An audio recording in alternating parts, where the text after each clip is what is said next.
Hello, ladies and gentlemen. I hope I'm going live about now. Let me briefly reintroduce my partner in crime, my glorious silver play button, because I forgot to pull my couch closer to me.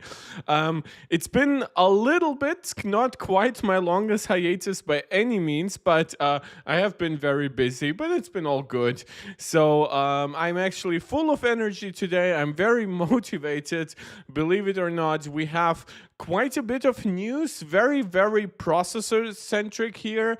Everything from how the competition stacks up in the mobile space with AMD Strix points, AI9 370, 365, whatever BS naming they can come up with, chips, the GPUs, for example, the Radeon A19M and how it is built into Strix point based on RDNA 3.5, or how Battle Mage inside Lunar Lake stacks up. Should be, of course, noted that Lunar Lake is by no means as finished as Strix point, so any comparison here, of course, please take it with a grain of salt.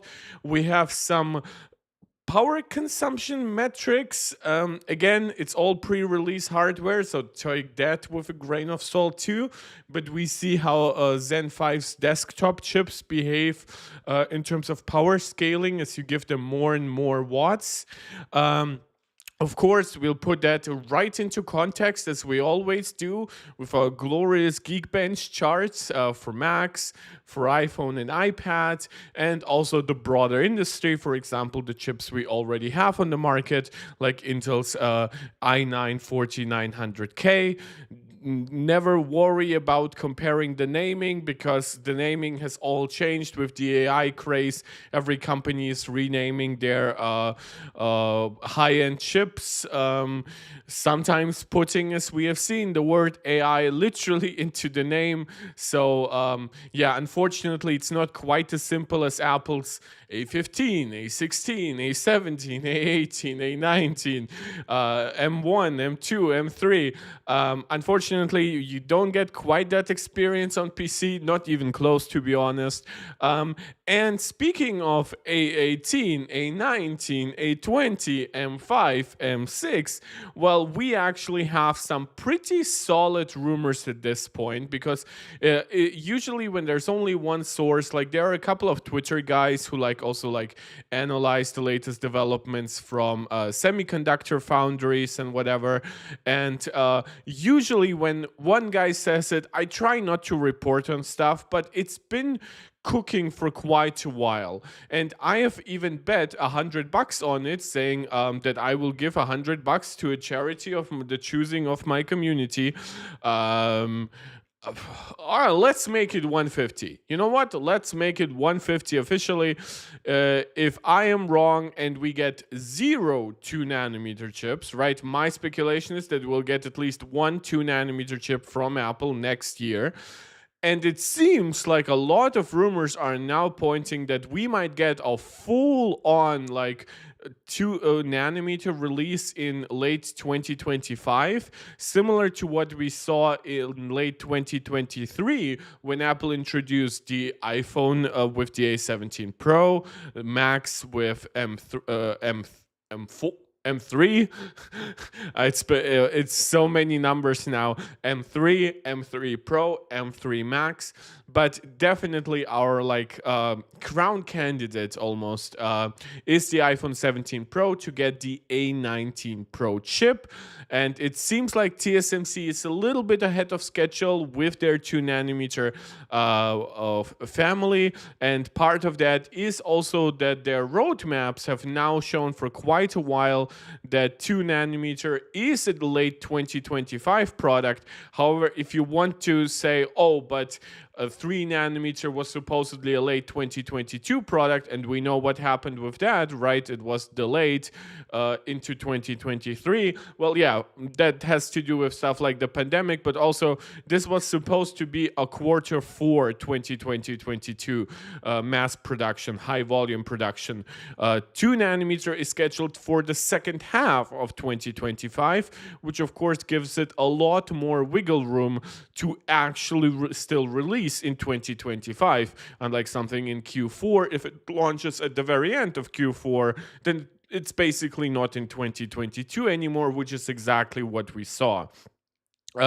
Yeah, so that's basically our topics for today. We'll go through all of that. I hope I'll not make it way too long. As always, I highly encourage you to please subscribe to the channel, like the videos, share them out to somebody who you think might enjoy it, comment on it. I love me a lively live chat, as I always say. Let me know what you agree with, what you disagree with. Hell, maybe you'll take my bet and also donate to charity if you're wrong, depending on what you bet on. It's always good. Hello to anyone already in the chat, leaving hearts, leaving highs, all to everyone back. Hi, and I'm very glad to have you here. And of course, if you want to support this channel directly, please consider leaving a super chat or a super sticker right while I'm live. A small donation always helps. As I say, I always put the money right back into the content in terms of like the tech we use and stuff like that. And of course, you can support me more directly with a Patreon. Shout out goes out to Louis Scott, my MarkTech Pro Max tier supporter on Patreon, and and you can also create YouTube memberships now. Shout out go to Max Maximus and Angelica, who are MarkTech Pro Max supporters over there. So of course all support is appreciated, but a special thank you to anyone who does it directly. So for one, I would like to actually start with the competition. It's not too much actually to talk about as one might think when looking at all those pre-open tabs. And the clear like discussion here to be had is, I think that performance, honestly, on everything is quite good enough these days. Now, I know we in the Apple community, like we can jerk off a little bit to stuff like, oh, Apple's M3 matches the 4900K in single core performance, unless you overclock that one, right? And then the M4 is absolutely unmatched, and this isn't even the highest result it can deliver, right? You can go up to 3800, and with like if you connect it to like a fridge or liquid nitrogen cooling, you can get this to up to 4000. And then some people will complain that, oh, but it includes scalable matrix execution tests, and those are not indicative of real world performance. So again, we can have discussions, right? In multi-core, I would say everything is becoming about good enough. Speaking again about the M4, this is the binned version with 3 performance cores and 6 efficiency cores. So add at least 1,000 extra points for the full 10-core version, so 14,500, and you will actually see that this is a performance level that a lot of companies are now targeting. That was also the multi-core target for the Snapdragon X Elite. It's now pretty much close to the high-end performance target of AMD Strix point. So I actually think that performance here is good. Like, I don't think anybody would open up a device that reliably delivers you 2,900 points in single core and almost like, well, not all, well, around 15,000 in multi-core. And I don't think that anybody who's like working with text documents, browsing a lot, watching video, playing the occasional game. Now, of course, gaming performance is its own thing because it's graphics dependent, but you won't even be too CPU limited with 4 performance cores on this level. And then, of course, once you add the Zen 5C cores, that's the multi-core performance you get.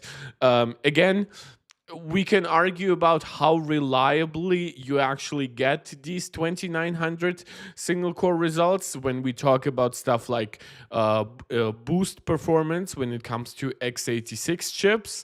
However, I would say that given that most devices are pretty well cooled these days, we have definitely moved a lot forward since like the early 2000s days. where cooling was really crappy, where good cooling meant like not like vapor chamber heat sinks necessarily, but you had like potentially just a lot of metal in there, and it wasn't even like positioned very well inside the device.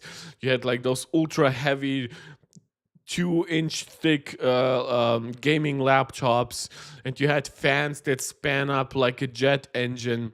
We are definitely past those days, especially for the thin and light experience. So I want to give out a shout out to basically Strix Point in general, where we have seen results that get close to 3,000. We have seen some as low, quote unquote, as 2,700, with like also, this is the highest end version, the 370. So of course, there's also like the 365 and whatever. And of course, the exact level of performance will still depend on the exact implementation, right? This is an ASUS laptop slash motherboard for this. Don't know what, well, it says Pro Art, so I guess this is kind of like the upcoming laptop from them. But sometimes you also get tests like this that are basically like validation motherboards. They test for stuff like reliability, peak performance, whatever. And sometimes those are less indicative of laptop performance, because obviously you can give quite a lot better cooling to it potentially. But yeah, this seems to be, in my opinion, pretty realistic for what most of us should get if you actually get like a premium AIRX, no, HX, oh my god, the naming is so stupid, 370. Now, it should be noted, this consists of 4 Zen 5 cores and 8 Zen 5C cores. So, of course, not every single core inside there will be able to potentially boost to this clock speed. So even if you do some extreme manual overclocking simply because of the architecture of 8 of those 12 chips, you are not getting like otherwise I would say it's pretty likely that with 12, if you had 12 cores all running at that kind of like performance, you would be looking at like a 20,000 multi-core score. But because the Zen 5C's cores run at substantially lower frequency, I do want to know the exact frequency at which Zen 5C maxes out. This is like the one thing that I'm missing right now in terms of data that I would really like to have, mainly due to I want to know, like, because it said that the PS5 Pro is kind of capping its clock speeds for Zen 2, for its Zen 2 CPU lower than it needs to, right? Because if it's a 4 nanometer chip, it should easily get you 4 gigahertz, 4.2, but that it maxes out at 3.8, because if PlayStation wants to maintain good forward compatibility with a PlayStation 6, and the PlayStation 6 is rumored to be on either Zen 6C or even Zen 7C, depending on when it comes out and how aggressive Sony is in adopting new tech. And if, of course, C cores only cap out at 3.8 or 4 gigahertz, then Sony, of course, cannot go for a higher frequency than that on the PS5 Pro, because technically they have like a desktop version which future versions won't have. It should be noted that's a bullshit claim. Zen 2 inside the PS5 has a lot less cache than the desktop version. But that's basically why I want to know what the maximum frequency is for Zen 5C right now, because I think that will give us a good indication of things to come in the console space. But it's neither here nor there. The actual maximum frequency when we are talking about Zen 5 inside Strix Point seems to be between 5.1 and 5.2 gigahertz. Definitely 5.1 more likely, but supposedly this one goes up to 5.14. So that's quite nice. Again, it's a cluster of 4 performance cores, or basically 5 regular Zen 5 cores and 8 Zen 5C cores. All of them support multi-threading. This is why you have 12 cores, 24 threads.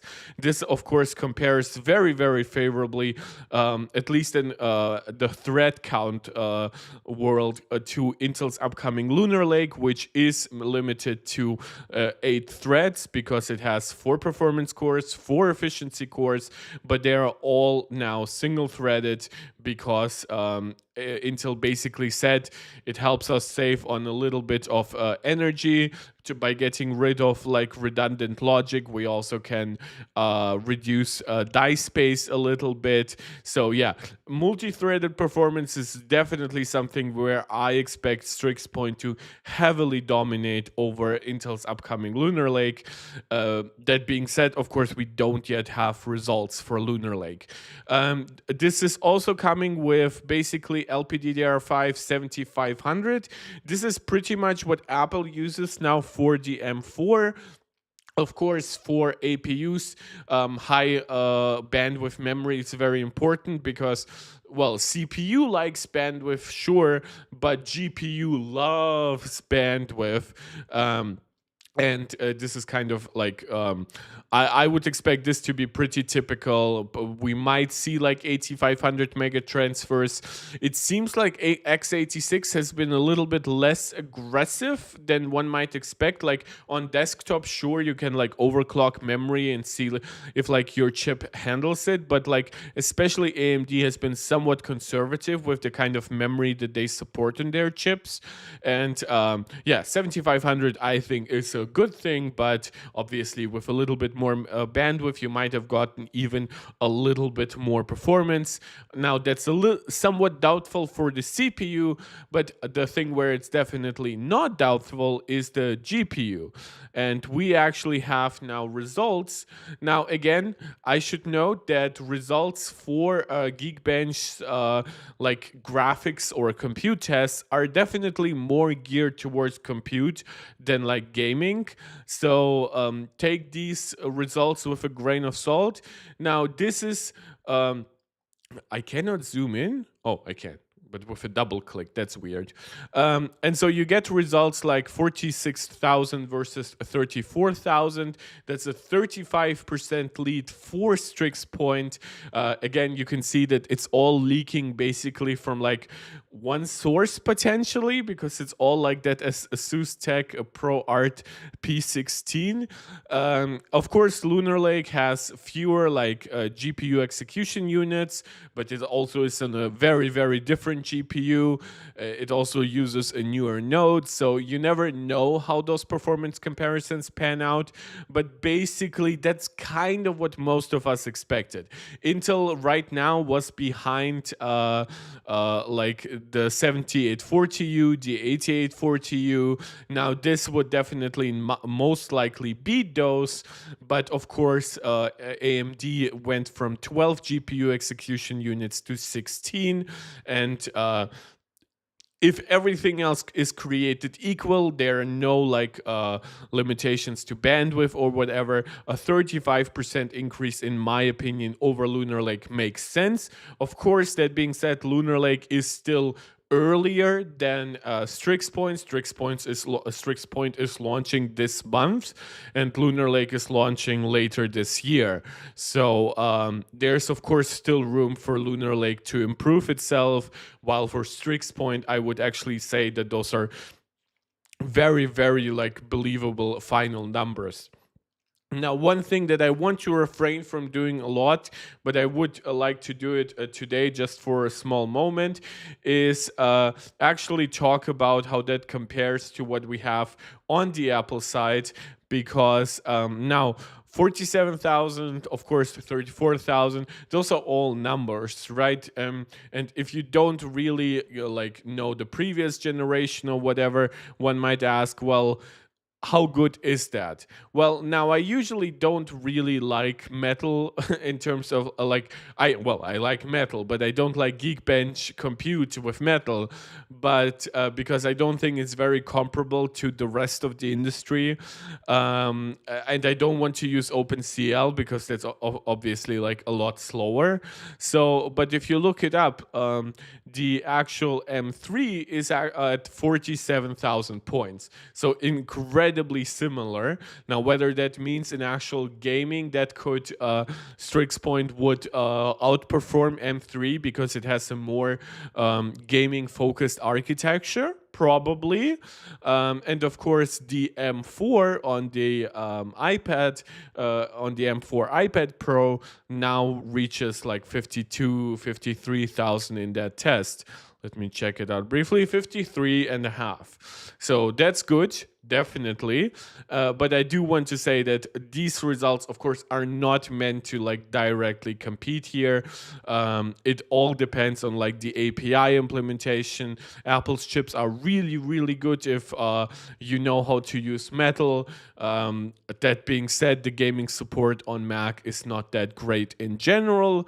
So if you want to have like a gaming device, like a gaming laptop that is still like a thin and light, sure, the M3 Pro will give you like the best GPU performance in an APU, way better than Strix Point or Lunar Lake.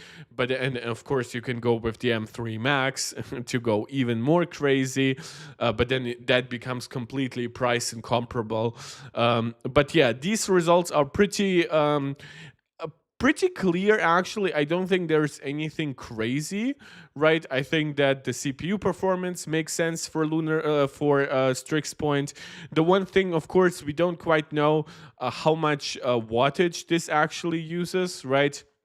You can see the comparisons here in terms of contemporary laptop parts. Of course, the 4900HX is basically like somewhat like a desktop chip in mobile form, but it has to clock a lot lower than the desktop counterpart. So for now, the Ryzen A9 HX370 would actually give you the highest single-threaded performance in an x86 mobile device. Let's see how Lunar Lake compares to that. And when it comes to multi-core, it is pretty much on top, but then you would have to also start comparing it with other chips with a lot more cores and stuff like that potentially. So we'll see. There, of course, will be like a chiplet-based Strix Halo that will give you like 16 Zen 5 cores or something like that. Of course, expect that to outperform this. Yeah, this is why also, like, of course, the 7945H X3D beats it out as well. It has more cores. So that's the 4900HX. But those, of course, don't come anywhere close to the multi-threaded clock speeds of desktop chips. So this is why they're still like sub 20,000 and whatever, and why the M4 would even beat something like the 7845HX, the Core Ultra 9 185H. So yeah, in terms of efficiency, these chips they're not super competitive. This is why even the HX370, right? It's a 4nm chip. Zen 5 is slightly more efficient. It has like more IPC than Zen 4. We don't know what the actual gains will be for battery life. Definitely, if you want to actually like max out the performance, and I mean like, oh, Zen 5 promises you 14% more performance. If you actually want to get those, you will be at around the same power consumption probably. And what I'm basing this on is this, and I apologize for jumping back and forth between all those articles. And we have results for the AMD Ryzen 9 9950X. That's their 16-core chip that consists of two 8-core tiles. We see that overclocked it goes up to 5.5 gigahertz. Should be noted that AMD advertises this chip at 5.7 gigahertz. So expect like final production models to actually outperform this. Whether this actually means better performance or better efficiency, it's sometimes hard to tell. Like the way that performance scales once you hit like super high frequencies can become a little weird. One thing that should be noted here is that there definitely is no big like clock speed increase over Zen 4. The 7950X was also giving you similar peak clock speeds. And what we saw here is actually basically in many ways it's a scaling benchmark where this was testing Blender on the CPU. And what it did is, samples per minute is basically scales well. The more the better, right? Usually with Blender, we look at the shorter the rendering time, the better. But this is like a different way to look at it. And it tested like Monster, Junk Shop, and of course the very, very classic Classroom. And what is interesting here is that the 9950X is definitely, for now, the fastest desktop chip. Now, you can put it into different power consumption modes, and you can actually see how the chip behaves. One thing that should be noted is that at 253 watts, it basically reaches its maximum performance. And you can put it even higher than that. What we see is basically no improvement. And I would even worry about like the stability of putting it under higher voltage and stuff like that. So unless this is just for like liquid nitrogen chests and whatever, it might be that a mode like this would be beneficial to like a final production unit that can hit 5.7 gigahertz. But quite honestly, at 253 watts, I wouldn't even want a chip like that to run at 253 watts, right? Because it's such an efficient chip. Putting it above its comfort zone is just so weird. Look, at 230 watts, it already gives you basically all of the performance, right? It's basically completely negligible here. It's like 3% at max. Here it's not even that, it's 2%. And then when you look at 160 watts, now this is where we see our first drop in actual performance. But again, it's like a 10% difference, while the actual performance difference is monumental, right? 70 watts here. But even cooler than that, of course, is that means that I apologize. That at 160 watts, the 9950X actually beats the 7950X, right? So again, this is 16 cores versus 16 cores, and it beats the 7950X at its maximum of 230 watts. So it seems like the efficiency scaling on the high end is extremely good. Now, I've seen some saying that supposedly Zen 5 needs actually a little bit more like base power, but that could also be like early validation stuff.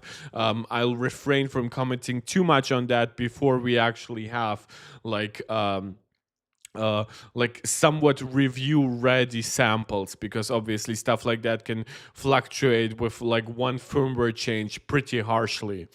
So I just wanted to say that overall, compliment of course to AMD for the higher efficiency on Zen 5, but I do want to encourage you to be careful with statements like, oh, Zen 5 is so much more efficient, because this jumps from first generation 5 nanometer to probably either N4P from TSMC or N4, somewhere around that. So definitely like not a half node jump, but like a quarter node jump here. And if you look at Strix point, now Strix point is still said to be 4 nanometer. They don't specify, again, whether it's N4 or N4P, but in comparison to something like the 8945HS,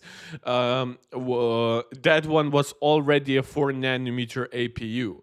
So don't expect efficiency on Zen 5 on Strix point to get the same jump as it does on desktop. However, the one thing that mobile, of course, has over desktop right now is that a lot of the cores are Zen 5C, which are specifically designed to be smaller and more efficient. So when it comes to multi-threaded performance, this is where you can probably get a lot of efficiency out of it.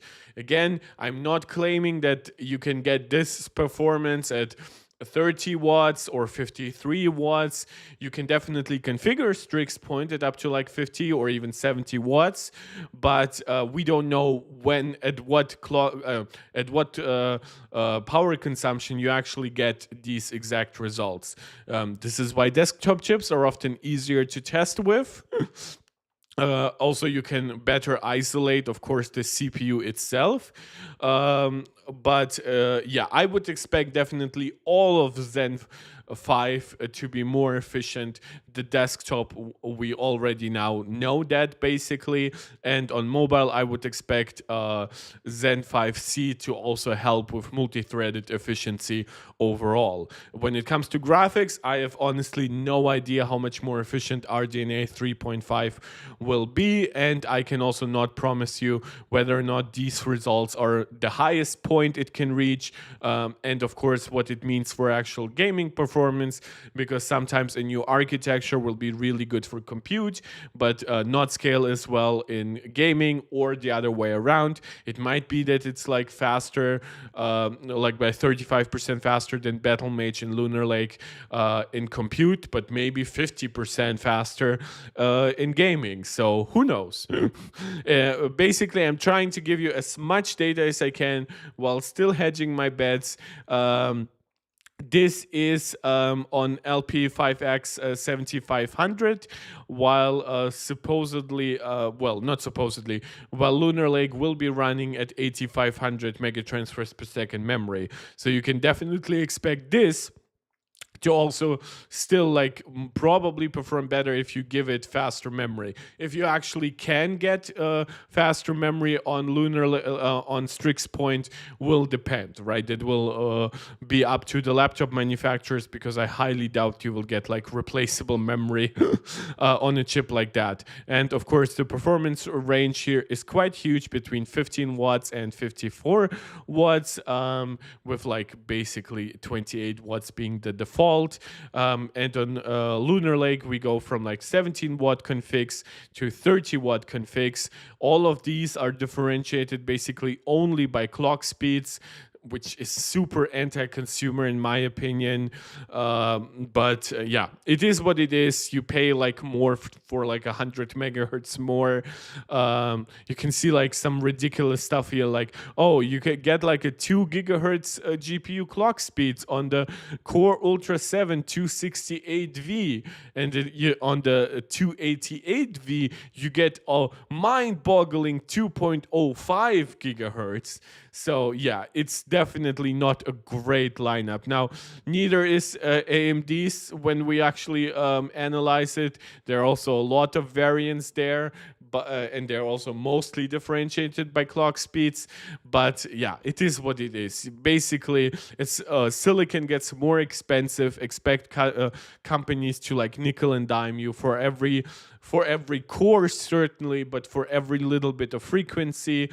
And manufacturers, of course, want to hand down these costs, because with higher frequency and stuff like that, they also give you like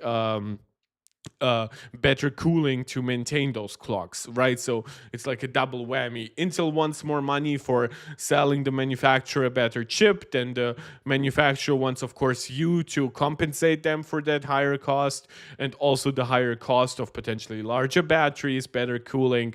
It's a little bit messy. It's not definitely like there's some of that on Apple's side, but I would say overall Apple's like chip family is far more cohesive. But definitely some interesting stuff happening still in the x86 world. It remains to be seen how actually like again, how efficient all of this is in real world. We saw with the Snapdragon X Elite that ARM definitely seems to have efficiency advantages over x86, at least in the way the technologies are currently implemented. I'm not saying that ARM is like inherently so much better than x86, but it definitely seems to be that in the state that we are currently at with the industry, if you have like the same process node, if you have a relatively advanced architecture, it's very likely that ARM will perform more efficiently than x86. Now, what it means for actual like real world performance, and of course on Windows for compatibility with stuff like Pro Apps, that's a very different discussion, but we've already talked about a lot of that when it comes to the Snapdragon X Elite, and I will keep covering more stuff as we get more ARM chips for desktop, of course, as Apple releases more ARM chips too. But yeah, for now, our two like next chips in line to analyze are Strix Point and Lunar Lake, and on the desktop side it's like the entire Zen 5 family. I won't be going too much into desktop Zen 5 in time as I will to Strix Point and Lunar Lake, because obviously on the Apple side we are quite more interested in stuff like SoCs, because we like us some good integrated graphics performance, we like us some high quality neural engine accelerators. We love to see the comparisons between iPhone, iPad, Mac, how it scales even with a little bit more clock speed, how it scales between different process nodes. So there definitely will be a lot of interesting data for us to analyze in like the next few months. That being said, the focus of this channel is not necessarily to compare apples to oranges, but apples to apples, other apples. And in this case, we actually have something very, very positive, in my opinion, for the next year or two or more. And that is that TSMC's schedule for production of 2 nanometer, and it seems like even A16, right? Angstrom, basically, like in 1 nanometer, there are 10 angstrom. So 16 angstrom is like 1.6 nanometer for anybody who didn't know. And what is amazing here is TSMC seems to be slightly ahead of schedule, and it seems, now I will not be showing you sources from like Twitter and stuff. For one, I am tired of Twitter a little bit, but they're definitely not just sources that say, oh, 2 nanometer is ready, maybe like iPhone 17 gets it. No, they're like actual like leaks from like logistics saying, oh, those 2 nanometer chips, they're like geared towards iPhone 17 Pro in like the second half of 2025. They're not saying, oh, 2 nanometers ready for like a trial production.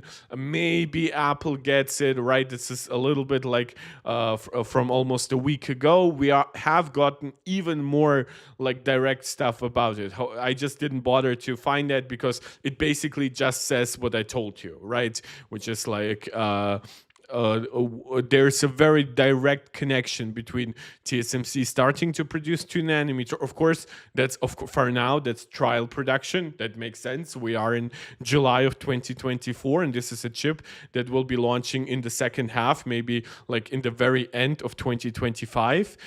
So, of course, it's not volume production right now or anything like that. But yeah, definitely, this is just like the baseline for everything else that we will see when it comes to 2 nanometer supply. Now, 2 nanometer is, of course, TSMC's next node after 3 nanometer. We are getting, to be more precise, I also want to open up their roadmap here, basically, which is, well, N3, to be more precise, N3B was supposed to come in Q4 of 2022.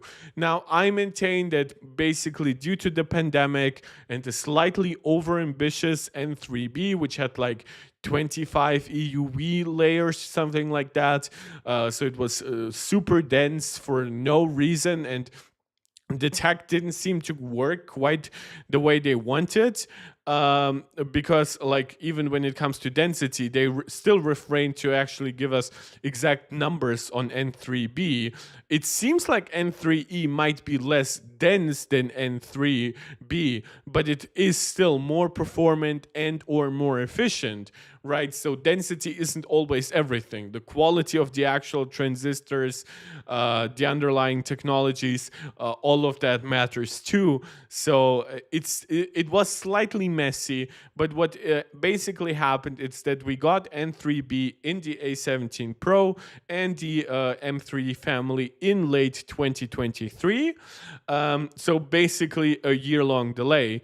Now, one might think, well, if that is Q4 2023 for N3E, well, how long will it take us to actually see N3E chips? Well, by the logic of N3B, it would be like the second half of 2024. That did not happen. N3E launched on the M4 iPad in the first half of 2023. And by all accounts, it probably could have launched a month earlier than it actually did. The M4 iPad Pro was delayed mostly due to tandem OLED production issues. You can see that it's basically like 3 to 5% better than N3B in the metrics that actually count, like power and performance. And now we are scheduled to get N3P in the second half of 2024, and this will be like another 5% better over N3E. Now, so far so good, and we kind of would have expected, well, even if TSMC is back to like a 2-year roadmap going forward, right? Supposedly N3 like was still like the like a 3-year gap, and then in the future we would switch to a 2-year gap. Well, no, it seems like N2 might actually be already on a 2-year schedule, and it seems like N2 will come out around the same time as N3P. Now, my guess is that N3P could still launch earlier than N2, and who knows, maybe Apple will give us like a June release for something next year, like a May release or something, well, as we saw with the M4 iPad Pro, that is N3P. But I would expect Apple to wait until they can put as much of their chips on N2 as possible. Now, some might say, well, why would they launch N3P and N2 at the same time? And the reason for that is actually pretty simple. Those are built by entirely different factories at this point. N2 is a GAAFET node, right? Or for Intel, it's ribbon-fed. It's basically all those new gate-all-around transistors, while N3P is, of course, still a FinFET node. It is basically just a refined N3E, N3B. Better yields, better clock speeds, better efficiencies, right? You see like small things like a 4% increase in density over N3E that suggests that this is basically using the same underlying technology, but basically the tools are tuned better and stuff like that. N3X is kind of like their server thing or their high performance thing. X is very little used from what I see, but again, it's basically also a node that then they offer. Daniel, you're saying you lost the time. What do you mean? But N2 is actually a proper new node. Oh, Daniel, you missed the beginning of the video. Well, you can go out back to it later on and check it out. It's no problem. This video is slightly shorter anyway. It probably will be done in the next 15 minutes, and then you can go back. We primarily talked about stuff like Strix Point, a little bit of Lunar Lake, how desktop Zen 5 seems to scale or not scale with more performance. So interesting stuff, but nothing too crazy, nothing that you would feel like you're missing out while watching this. So N2, however, is definitely like the actual big jump. Now, I have said on Twitter that N2 will be our first major, like, revolutionary gap after N5. And I know I got some flack because people said, well, it's basically the same advertised jump as N3 was over N5. Yes, but N3 first launched in the form of N3B, and it seemed a little bit like the A17 Pro and the M3 weren't quite designed super in mind. Like maybe Apple just ported an older architecture really quickly to 3 nanometer, or it was like an architecture for 3 nanometer that was supposed to come out a year earlier than it did. And at that point, of course, it would have looked even more impressive. Again, not to downplay the A17 Pro or the M3, they still have like the fastest single core performance in their class, unless of course you count the M4 in the iPad Pro versus the M3. But yeah, and I would also say that the jump from N3 over N5 by itself, yes, it is the same as N2 versus N3E. However, now again, N2 is jumping here over N3E, not over N3B. And I would say that 25% more or power, 10, 15% more efficiency, that is all good. But once you stack that up, this is when we get into really crazy, really good territory where you get like 30% more efficiency, you get like over 50% more power easily. In fact, if you do the math, it's more like 60, 70% at peak. So I just wanted to say, like, this is what I meant by it. N2, because a lot of people run on 5 nanometer, 4 nanometer devices, right? Even like, as I said, the upcoming Strix point is a 4 nanometer chip. A lot of people are on M1 or M2 processors from Apple. So none of those people, in my opinion, should really look too much at 3 nanometer, right? Right now. If you have a device that works perfectly fine, I would say wait until you can get a 2 nanometer based processor so you can actually get a proper like double generational jump, because the generational jumps are getting smaller and smaller, right? If you look at it in the future, A16 versus N2P will be like 8% better or 10% better versus 10 or 15% better. So don't expect actually, well, granted, over N3P, it would actually be a little less impressive here too, but it's definitely something, right? So I'm just trying to tell you, there's a lot to be excited about, and sometimes waiting a little will not hurt you in any way. I know there's the saying that, oh, there's always something new, always something better. You shouldn't just wait because, well, once we hit A16, what will prevent you from waiting for A14 or something like that? But I would say that's a little ridiculous. We are subject to now somewhat diminishing returns when it comes to performance scaling, efficiency scaling, stuff like that. So I definitely think that, and don't forget, N2 is not just the only thing that will like make the iPhone 17 Pro good, right? It will have like newer cameras for like the telephoto, the front-facing camera, all those other improvements that will come. Of course, right now the leaks for iPhone 17 are a little bit sparse in comparison to the leaks we have for iPhone 16.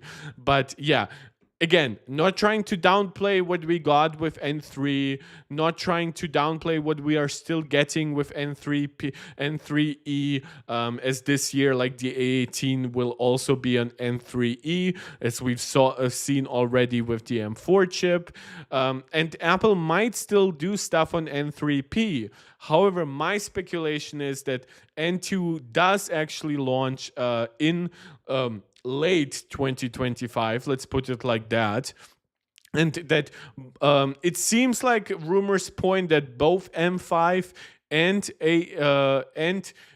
A19 Pro will be on 2 nanometer at that point, late next year. However, there is a chance that either one of those might actually be still on like N3P. Daniel saying like A15 is not much behind an upcoming A18, and to be fair, at least for A17 Pro, is very similar to the A15.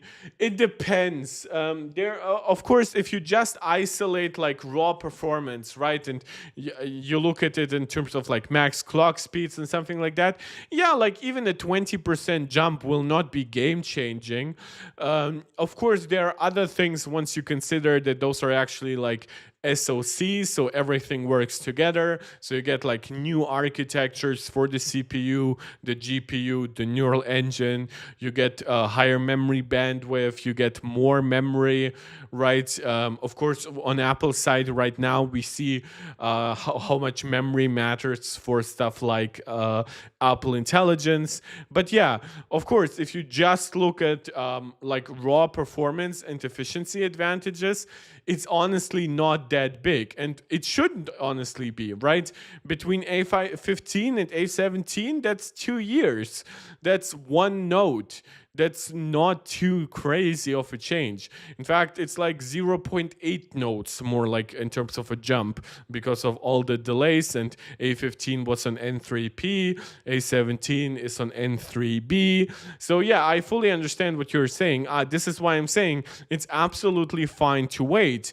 Now, of course, if you can get like a great deal, like because N2 launches or it's right around the corner, maybe like 3 nanometer based chips will get a lot cheaper.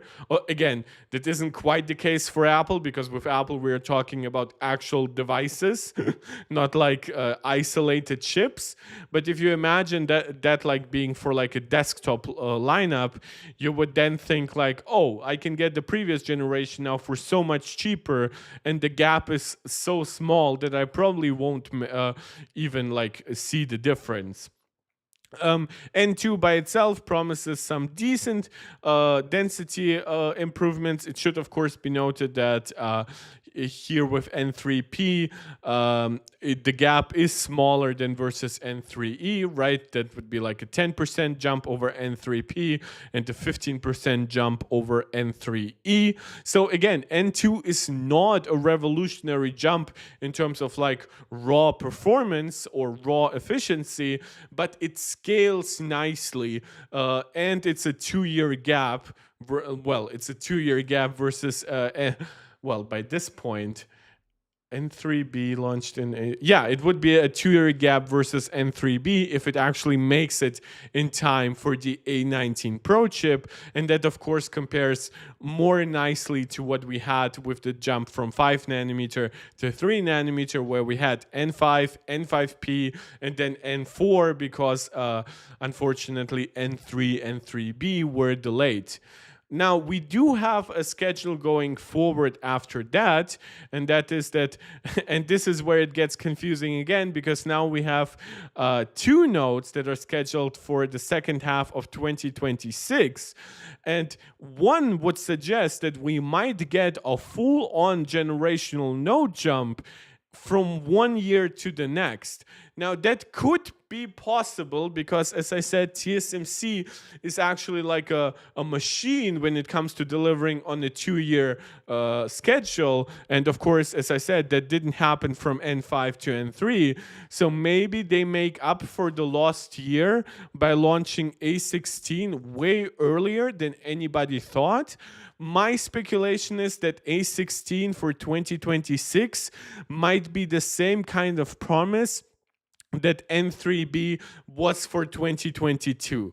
I know that N3 was technically delayed, so if TSMC holds to that promise, we could get A16 in 2026 and basically have like a 2-year, 2-node situation, right? Late 2025, we get N2, and then A16 in late 2026. My speculation is that it's still more likely that N2P will be the main node for 2026, and that we will be back to like a full-on 2-year schedule, but I cannot actually like completely ignore the possibility. So that would actually be quite cool. It should be noted that of course N2 is GAFET. N2P, the reason why N2P seems to be launching like maybe not as ambitiously as one might expect is N2P was originally supposed to be the node where TSMC introduces backside power delivery, or what Intel calls Power VA. Power VA will be coming to Intel's 20A node, so many numbers and letters, later this year, or to be more precise, early next year. I know that like Arrow Lake will launch technically in Q4, but it's more like a Q1 2025 release. So TSMC will be a little late to gaff it, and overall that's N2. That will still be like a full year behind Intel in terms of like gaff it. And then in terms of backside power delivery, if A16, this is where according to the new schedule, this is where they will actually introduce backside power delivery. If that launches, of course, in late 2026, that would be a 2-year gap versus when Intel has put it.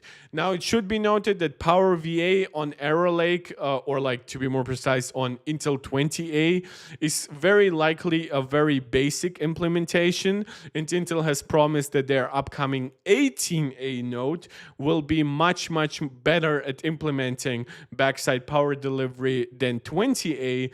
So maybe it's more like a 1-year gap when we are actually pretty honest. While that sounds bad for TSMC, don't cry for them. Not only are they the biggest and most successful semiconductor company out there, it's likely that Arrow Lake will actually use like double sourcing from TSMC's N3B node and from their own 20A node for Arrow Lake, and supposedly N3B is better than their own 20A, even after like a full year extra time for 20A, because N3B is what their premium chips will be built on, like think i9, i7, and then their i5, i3 chips will be on their own 20A node. So whether it has to do with logistics and potentially low yields for their 20A node, or it just means that N3B is that much better, you can see that TSMC is kicking butt with a FinFET node, an old FinFET node at that, versus Intel's upcoming GAAFET and backside power delivery node. So again, don't cry for TSMC. They have a great schedule here. If it's actually true and we get N2 in A17 and in iPhone 17 Pro with the A19 chip and the M5 chip, and potentially then A16 a year later, that would be, of course, phenomenal.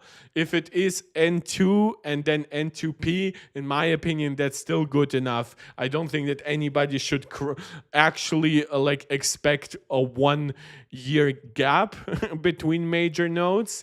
But as you can also see here from the promised numbers, A16 is not that huge of an improvement, as even N2 is over N3, as N3 is over N5. So expect definitely some stuff here where like if A16 actually launches early, it might also just speak of the fact that A16 is not super duper ambitious, right? It might not have dramatically better density here versus N2. You can see it's either 1.07x or 1.1x versus N2P, and N2P has about the same density actually as N2. So N2P is more of like a clock speed efficiency gain thing, while density jumps are getting smaller and smaller and smaller, unfortunately. I suspect that we will probably never again get a 1.3x gain in density as we saw from N3E versus N5. But that's not bad if we are also back to a regularly scheduled like 2-year program, and maybe once in a while, 1 year to the next will be actually a substantially larger jump than one might expect. Again, this is purely speculation.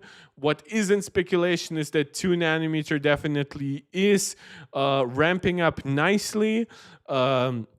It's now being put into trial production.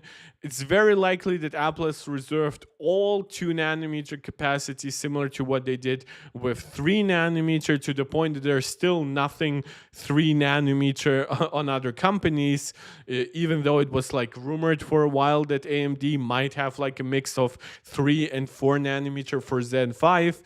Didn't happen. It's all 4 nanometer for now. Maybe Strix Halo will be 3 nanometer. But yeah, it seems like TSMC's 2 nanometer will be, for at least for a year, another like basically Apple exclusive node. And that's pretty exciting, not because of the exclusivity, but because exclusivity means that Apple will have enough supply to actually put a mass market chip like the A19 Pro on it. While, of course, if they had to share all that supply, it probably wouldn't be possible. One thing that should be noted is that when we are talking about the iPhone 17 lineup, I do not believe that the base iPhone 17 will get a 2 nanometer chip. I believe that the base iPhone 17, which is rumored to be getting ProMotion, which is already quite a big jump in quality of life on that iPhone, I think that Apple will give it a rebranded A18, maybe an A18 that they port to N3P. But more likely, I would even say just an A18 that's still on N3E, right? But then the A7 and then the 17 Pro gets the A19 or A19 Pro, however they will call it. And that will then be 2 nanometer. I just don't know if the logistics of 2 nanometer for an iPhone release would allow for every iPhone chip to be on that new node. As we saw with the A17 Pro node chip, of course, not every iPhone was ported to 3 nanometer chips at the same time. It was for the Pros, and now this year we are getting the entire family on N3E. But the reason why that's possible is, for one, it's 1 year later. It's the second 3 nanometer node. But also N3E was designed to be basically have better yields and stuff like that. So the supply for N3E will be way, way higher than what we ever had for N3B. Of course, it all could fall apart, right? N2 could be delayed by another year, or H2 or second half or 2025 could actually mean only like available potentially early 2026. And of course, there are no iPhones in early 2026. While I believe that Apple would potentially delay the iPhone 17 Pro for a month and a half or even 2 months to get it to the latest node, one thing that I definitely don't believe that they would ever do is delay it by like 3 or 4 months. So again, it could all fall apart. The schedule could widen a little bit. We saw some changes in the past. Is when they originally promised N2P, they said that it would have backside power delivery, but then they readjusted their promises in that regard. Again, I'm not encouraging you to like be hyper optimistic here, but I have said it now, and it is now on record, that I'm betting $150 to a charity of your guys' choosing if I lose, that in the second half of 2025, or in 2025 in general, of course, if it comes earlier, all the better, there will be at least one Apple processor on TSMC's 2 nanometer node, whether it's M5 or A19 Pro or both. That remains to be seen. For, of course, more detailed nerdy discussions about that, please subscribe to the channel, share that video out so other nerds can find us and talk with us. Comment on videos. I love me a lively nerd chat. But also, when the video has been uploaded, it helps tremendously with the algorithm. Of course, please consider donating directly with a super chat or a super sticker, or subscribing to our new YouTube channel memberships. Those include like MarkTech Pro, MarkTech Pro Max. Shout out again to Max Maximus and Angelica, our MarkTech Pro Max members. And you can also support us directly in the long term on Patreon. Again, different tiers there. Shout out to Louis God on the MarkTech Pro Max tier. So this concludes this video for now. I'll definitely be producing more videos this week than I did last week. So let's see what kind of rumors we get. Right now, the only thing we had today happening is that Apple releases new midnight color for HomePod Mini. I would expect this is basically just a slight tuning of space gray. Maybe it's slightly cheaper to produce in color, or it's slightly more environmentally friendly or something like that. So definitely nothing big happening right now in the world of tech. Of course, when Strix Point, Lunar Lake come out, I will help you guys, help analyze them with you. I'm also waiting for good reviews for like the Galaxy Fold and Flip 6. So that will be quite interesting to see. So definitely not quite a tech news drought, but a little bit less going on than when WWDC was around. But that being said, we're also now getting closer and closer to like a September iPhone event. Of course, we should also be soon getting some A18 betas that include Apple Intelligence. So there will be stuff to talk about. And of course, just stuff... Daniel, you're asking, what about the Tensor G4? The Tensor G4 will be still on Samsung's 4 nanometer, but like their latest low power mode. And then G5 is rumored to be on 3 nanometer. I have no idea, honestly. The problem with Tensor chips is that they are based on like somewhat standard ARM cores, but then in terms of actual raw performance, and I don't know if it's just the fault of the Samsung Note, they just don't clock as high as one might expect from those cores, and their efficiency is absolute ass. Like this was like a Tech Droider battery life test, and the Pixel 8 Pro had like 8 hours or so of battery life versus a test where the iPhone got to like almost 12 or something like that, and Samsung got to like 11.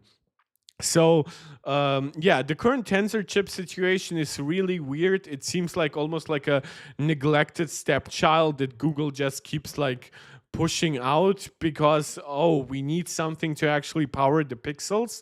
And it's the Tensor G5 where we are getting like a new architecture. Now, whether that just means it's the latest from ARM, or it's supposedly we had rumors about a custom Google CPU design. But as we saw, by the way, by the Orion cores in the Snapdragon X Elite, I wouldn't always say that custom is always better.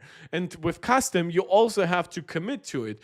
Google cannot just push out like the Tensor G5 with a new architecture and then never improve upon it for the next 4 or 5 years. And then we have to wait until they finally give us a 2 nanometer chip with a newer architecture, right? I just don't have the trust in Google. They don't have quite the same like chip team in terms of size versus like Qualcomm or Apple, of course. So I don't know, to be honest. And but like, yeah, 3 nanometer, I don't know if it's going to be N3E or N3P. My most likely guess it's going to be N3E, and a newer architecture, so it definitely will be a lot better than what we have right now. But it unfortunately means that the Tensor G4 will be complete and utter crap. I could show you some leaked benchmarks from like a month ago, but those are very, very early, very preliminary. I doubt that they reflect real world results. But yeah, if you actually want a Google Pixel with a decent chip, you will have to wait at least until the G5 next year. And who knows, if Apple goes super crazy with 2 nanometer, if maybe Qualcomm gives us a huge upgrade to their Orion cores, especially as they port them to 3 nanometer, maybe Google will still be just as far behind. Google isn't very trustworthy, lol. I heard sometimes they promise something and never happen. Oh yeah, I heard that too. I think there's like a website dedicated to like the Google graveyard and like is this website still running? It has to be, right? Google graveyard. Killed by Google. Is it sorted by like oh yeah, it's sorted by time. So December 2020. Oh, this is when they announced that they will kill some stuff off. Right. And yeah, Google Podcast is technically dead, but they have integrated it in like Google Music or something. Google Domains. Oh, Jesus Christ. Google Cloud by Google Album Archive. Grasshopper, Google Street View as a standalone app. Oh, okay, that makes some sense. Google Stadia, of course. YouTube Originals, yes, that was a thing. Google Duplex, that offshoot of the Assistant. Oh my God, this is so ridiculous. Google Chrome apps. I actually remember when they talked about it like a decade ago or so, right? Yeah, it was over 11 years old. I remember when they, I believe that was like a push for Chrome book stuff. Like, and funny enough, they actually can have like Chrome apps these days. Like my YouTube app is technically like Chrome app in many ways. Oh my God, Google Duo, all that stuff. Jesus Christ. Yeah, so Daniel, if you're saying you don't always trust Google to commit to something or to not bring out something that they promised, you're definitely correct. But with all that being said and done, thank you guys so much for tuning in. I told you, Zuboito saying hi handsome. Hey, hi handsome. I encourage you to actually check out the video right after this because I am wrapping up right now. So, but thank you so much for still joining. Will be getting back into a more regularly scheduled program. Last shout out for you to do all the YouTube jazz, liking, sharing, commenting, subscribing, of course, directly donating, however you choose to do it. And I'll see you guys next time. Of course, as always, please let me know what you would like to see me cover next. For that, I highly encourage you guys follow me on Twitter because this is where I collect a lot of ideas. Some of you also do an amazing job of actually helping me gather data. So I'm very, very much looking forward to that. But with all of that being said, this is Mark Tech tuning out.